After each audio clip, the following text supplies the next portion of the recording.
Okay, we continue Paul Jennings' The Cabbage Patch War, final section. It was the calm before the storm. The day Dad came home with his false teeth was the beginning of the end of the nightmare. Dad stared into the mirror. "Look at them," he said. "They're phony. Anyone can tell that they're false, and they hurt, and food gets under them, and they click and clack when I talk. That whacker is going to suffer for this. I'm really going to fix him up this time. He's going to wish he'd never been born." Mum didn't say a word. She just glared, then rushed out the front door, slamming it after her. Dad hurried to the window and watched her. She walked straight into Whacker's house. "Talking with the enemy," said Dad. Half an hour later, Mum returned. "Get undressed and get on the scales," she said to Dad. "What?" he began. Then he saw the look in Mum's eye. He went up to the bathroom, took off his clothes and stepped onto the scales. 95 kilos, said Mum. "Exactly the same as Whacker. You're both terribly overweight. It's the beer guts." "What's going on?" said Dad. "We're going to settle this nonsense between you and Whacker once and for all in a peaceful way," said Mama. "It's clear that you can't live next door to each other. Someone is going to get really hurt." "Either we go or they go. It's the only way. You're going to have a contest, and the loser will move to another house." "What about me?" I yelled. "I don't want to move. Robin is my best friend." "I like it here," said Julie. "Me too," said Sky. "I'm not going to a new school," said Hayden. "New schools are revolting." Jack didn't say anything. He doesn't even go to school yet. "Anne and I have decided on a competition," said Mum, "and the loser has to sell up and go and live somewhere else." "What sort of competition?" growled Dad. "You and Whacker are going to lose those beer guts," said Mum. "In exactly 3 months there is going to be a weigh-in. Whoever is the lightest is the winner. The other one and his family will have to move house." Dad gritted his teeth. I thought he was going to say no. "Good," he said. "A duel. Whacker will never be able to stop stuffing his face. This time I'll really teach him a lesson." "Yeah," said Chris. "We'll show him." Mum went and fetched Whacker and Anne over and everyone shook hands.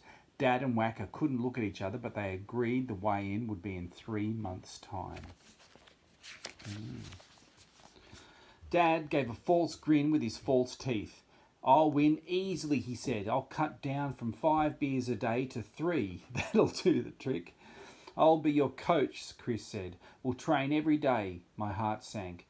Dad was never going to win like that, but either way it didn't matter. I would still lose my best friend, no matter who won.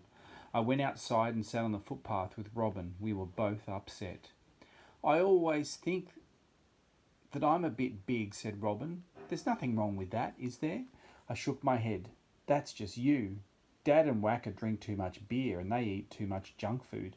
That's why they've got pot bellies." "I don't mind a few veggies," said Robin, "but why would Dad want to steal a cabbage?" "Beats me," I said. "We all hate them, especially Julie. And now we're never going to see each other again," said Robin. "All because of a cabbage." Her eyes filled with tears. She didn't want to leave either. What a friend. Both our hearts were breaking. Chris's heart was not breaking. He was enjoying being Dad's coach. "No beer until it's over," he told Dad, "and you only eat at meal times. No snacks." "No beer," said Dad. Mum and Chris both shook their heads. So that was it. Fruit for breakfast, salad for lunch, nothing for tea, no grog. Dad moaned and groaned, but he stuck to it. He was worried. He didn't want to move either, and he didn't want to lose. Chris looked out the window. Whacker cycled by. Yes, cycled. He was exercising on a bike. Robin told me that he had taken a month off work. He was going to exercise and train all day, every day. Every morning, Chris and Dad woke up at 5 and took him jogging. At first it was 1 kilometre, then 2. In the end it was up to 20. Gradually Dad started to lose weight. 1/2 kilo, a whole kilo, 2 kilos. His trousers started to hang loose and he had to buy new shoes. He was getting back to his old self. "You look terrific," said Mum. "It's doing you a world of good." Wacker looks terrific too, Chris said. His beer gut is almost gone. Dad will have to do push-ups every night or he's going to lose. Dad hung his head. And after that, he'll have to do laps of the pool. Dad looked as if he was going to pass out. Okay, he said, let's do it. Well, it went like this for 3 months. Train, push-ups, chin-ups, squats, skipping, weightlifting. Diet, carrots, celery, tomatoes, cabbage, bought from the shop, apples, oranges. One night, Chris caught Dad sneaking down to the fridge and eating ice cream. Chris took it from him and gave him a stern lecture. You have to stick to the diet, he said. You have to win. Even if it means giving up ice cream and beer. Dad nodded sadly and walked slowly back to bed. Finally, the day of the big weigh-in came. Dad went up to the bathroom for one last check. 75 kilos, Chris said. Have you been to the loo? Dad nodded. Don't worry, he said. I've squeezed out every last drop. We all trooped outside, the whole 8 of us. Wacker's wife Anne had put up a tent on the front lawn. The whole cricket club was there to support Dad. And the guys from the Rotary had come to cheer for Wacker. Mr. Richards from down the street was the umpire. They trusted him because he was in the cricket team and the Rotary as well. Robin and I sat back. We knew that we didn't have much more time together. Robin had tears in her eyes. Don't worry, I said. We can always write to each other. Robin looked at me. You're my best friend, she said. Life just won't be the same without... She never got to finish the sentence. The big weigh-in was starting. Wacker walked out with a towel wrapped around his waist. A big cheer went up from the Rotary guys. There was a screen for Dad and Wacker to walk behind as they had to weigh themselves in the nude. Chris's eyes nearly popped out of his head. It was hard to believe. Wacker's beer gut had completely vanished. He looked thinner than Dad. He wore a huge smile. We were going to be the ones to move.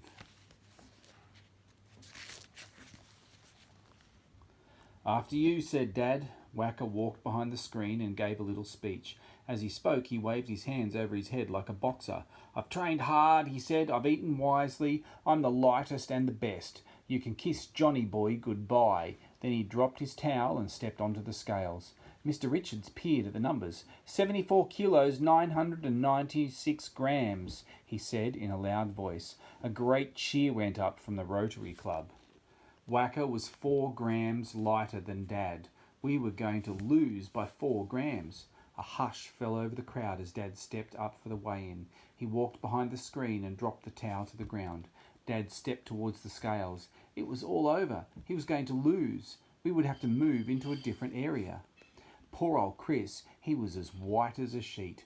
All that work, the running, the training, the advice, the early morning runs, all for nothing. His lips were trembling. He didn't care about moving house. He just wanted Dad to win. They were such good mates. I felt sorry for Chris. After all, he was only a little kid. Suddenly, Chris thought of something. Yes, he yelled. Yes. Chris rushed up to Dad and whispered in his ear. I could see that Dad was terribly upset. He bent to listen and then started to cough and splutter into his hands. Then he straightened up. He shook hands with Chris and stepped onto the scales. Mr. Richards looked down. Everyone was silent. 74 kilos, 900, and he bent down to look at the scales more closely. Oh no. 95 grams. A huge cheer went up from the cricket club. Dad had won by 1 gram. Everyone rushed forward and patted him on the back. It was a very happy moment. Mum's eyes nearly popped out. She didn't know how he could have lost the extra 5 grams. Neither did I. Robin will have to move, I said sadly. Terrific, said Sky. We don't. Hayden looked at Dad's white skin. Revolting, he said. We did it, shouted Chris. We won. How did he do it, said Mum. I just don't get it. Jack didn't say anything at all. Neither did Julie. She just looked upset. Dad and his supporters came back to our house for a barbie. There was no smoke coming from Wacker's yard this time. He had won. Now Wacker would have to move. So would Robin and Anne. Wacker had to keep his word. The war was over.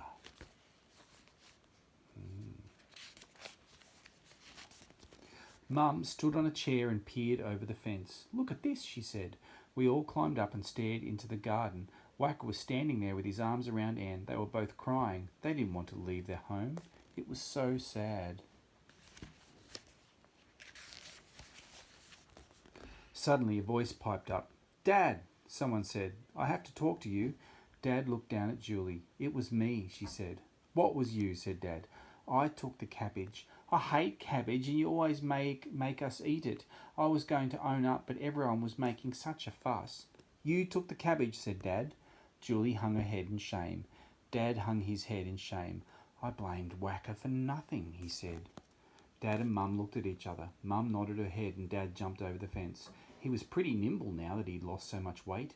He held out a hand to Wacker and said, "Put it there, mate," he said. "You don't have to leave. It was all my stupid fault anyway. I'm sorry I blamed you for taking the cabbage."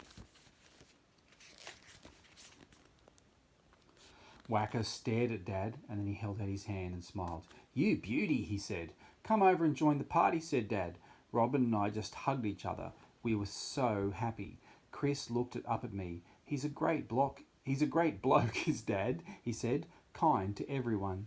Wacker and Anne came over and joined the mob. So did the Rotary crowd. It was the best barbie ever. Wacker ate 15 sausages without stopping.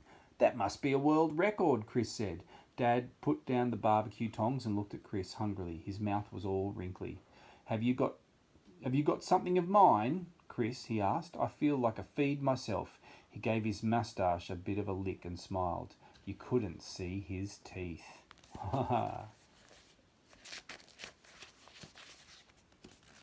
"Wow," I said. "Disgusting," said Julie. "Fantastic," said Sky. "Revolting," said Hayden. "So that's how you did it," said Mum. Jack didn't say anything. He's not old enough to talk yet. He doesn't even have any teeth. Everyone's mouths just hung open. Chris fished around in his pocket, then he pulled out Dad's false teeth, the ones he had taken from Dad just before the weigh-in. Chris looked up at Wacker. "They weigh exactly 5 grams, Chris told him with a grin. Exactly 5 grams.